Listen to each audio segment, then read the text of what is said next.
지난번에 우리가 메타 직원이랑 메타버스를 어떻게 생각하는지 이야기했잖아. 나는 메타버스에서 중요한 기술로 하드웨어를 강조할 줄 알았거든. 그런데 데이터라는 요소가 매우 중요하다라고 하는 점이 되게 신선했어. 나도 그렇게 생각해. 바이오 연구 데이터와 데이터법 관련 강의도 하지 않았었나? 그건 근래 지속적으로 이슈가 되고 있는 바이오 연구 데이터 표준 등록 이거랑 국가 바이오 데이터 스테이션 운영 관련해가지고 올해 4월 시행된 데이터 기본법을 설명하면서 우리가 어떠한 것을 준비해야 할지에 대한 강의야. 데이터 기본법? 그게 뭐지? 데이터 기본법은 데이터 산업만을 다루는 별도의 법인데 이러한 법은 세계 최초로 제정되었다는 점에서 의미가 있어. 한국이 세계 최초라니 뭐하고 관련된 법이고 어떤 배경에서 왜 생겼는지가 좀 궁금하네. 여기에는 크게 세 가지 의미가 있어. 첫째로 국가 전체의 데이터를 관리할 수 있는 컨트롤 타워를 만든다는 의미가 있고, 좀 구체적으로 이야기해보면 바이오 업계를 예로 들면 기존에는 부처, 사업, 연구자별로 흩어져 있어서 필요한 데이터가 분명 어딘가 있음에도 그 데이터를 다시 얻기 위한 노력이 필요했거든. 재작년에 시행된 이 데이터 3법이랑도 연관이 되는데 데이터 3법은 데이터 관련 법안들이 부처별로 나뉘어 있다 보니 중복 규제가 되는 등 이러한 문제를 해결하려고 세 가지 법을 통합하는 취지로 생긴 거야. 둘째로 데이터 전문 기업과 데이터 거래사를 양성한다는 의미가 있어. 그전에는 분석 제공 사업자, 마이데이터 시행업체와 같은 데이터 전문 기업에 대한 법적 근거가 없었어. 그런데 이제는 데이터 분석 서비스 제공 사업자로 영업 신고를 할 수 있게 된 거야. 그럼 데이터 거래사는 우리가 하는 기술 거래사랑 비슷한 개념이겠지?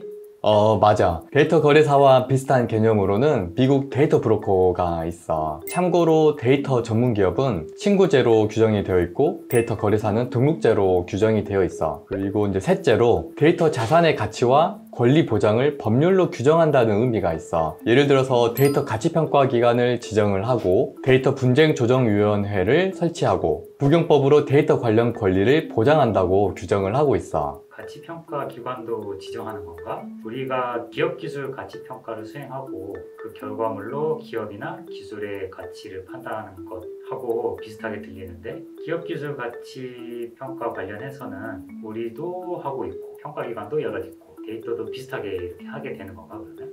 비슷할 것 같아. 데이터 기본법에서 규정하는 가치평가기관을 데이터 기본법 시행령에서 규정을 하고 있는 것까지는 확인을 했는데 그렇지만 아직까지는 지정된 데이터 가치평가기관이 없어. 그래도 우리가 권리성과 기술성을 분석을 하고 가격을 매길 때 시장접근법, 소득접근법, 원가접근법 이런 것들을 사용하듯이 데이터 가치평가도 큰 틀에서는 비슷하게 할 수 있을 것 같아. 이거 우리도 준비해야 되려나 이거? 분야가 좀 다르긴 하지만 데이터 기본법이 왜 생겼는지 어느 정도 배경이 이해가 되네. 그러면 요약하자면 빅데이터 시대, 메타버스 시대의 데이터 관련 산업에 대해서 선제적으로 준비할 필요가 있어서 데이터 기본법을 마련했다 이렇게 생각하면 될 것 같아. 추가로 데이터 기본법 얘기가 나와서 말인데 데이터 기본법은 올해 7월 시행 예정인 산업 디지털 전환 촉진법 이거랑 같이 봐야 될 것 같아. 왜냐면 이 법은 데이터 기본법의 특별법 개념인 것 같은데 데이터 기본법이 데이터 자산의 보호를 골자로 만들어졌다면 산업 디지털법은 데이터 자산의 활용을 골자로 만들어졌거든. 바이오 연구 데이터 표준 등록? 이거랑 어떻게 연관이 되는 건가?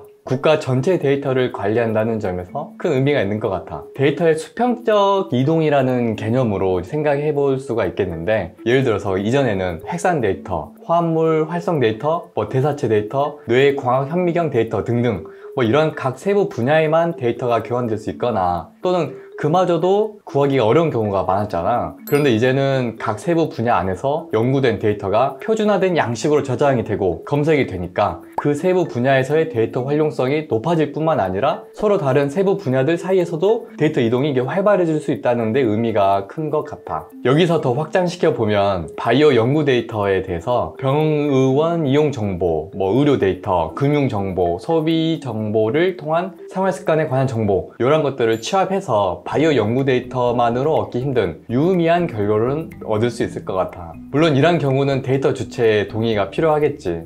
그런 게 있구나. 그런데 메타버스랑 데이터 이야기하다 여기까지 온 것 같은데 그래, 그러면은 다음번엔 데이터가 지식재산권으로 보호될 수 있는 것인지를 한번 얘기해 볼게. 오늘은 우리나라에서 데이터를 자산으로 보호하기 위한 기조가 예전부터 형성되었고, 그 결과 올해 4월에 데이터 기본법이 시행되었다는 것이랑, 그리고 앞으로 데이터를 평가가 가능한 자산으로서 보호할 수 있는 환경이 만들어지고, 데이터의 수평적 이동이 활발해져서 그 활용도가 더 높아질 것이라는 내용을 얘기했어.